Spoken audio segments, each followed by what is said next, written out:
સુરતના પાંડેસરા વિસ્તારના વડોદ કમલા ચોક ખાતે મહિલાની હત્યાની ચોંકાવનારી ઘટના સામે આવી હતી. મોહિત અને રણુદેવી એક જ કપડાની કંપનીમાં કામ કરતા હતા. રણુદેવી પોતાના 25 વર્ષીય માનસિક અશક્ત પુત્ર વિદ્યાકાંત સાથે રહેતા હતા.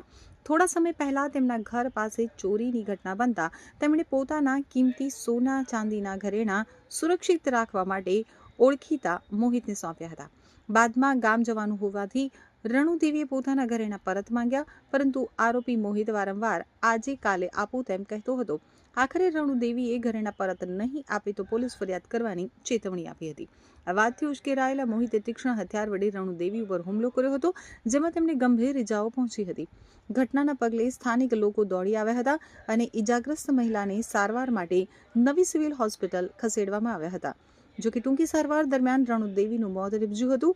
ઘટનાની જાણ થતાં પાંડેસરા પોલીસે હત્યાનો ગુનો નોંધી તપાસ હાથ ધરી હતી. પોલીસે ઝડપી કાર્યવાહી કરી ગણતરીના કલાકોમાં આરોપી મોહિતને ઝડપી પાડી વધુ તપાસ શરૂ કરી છે.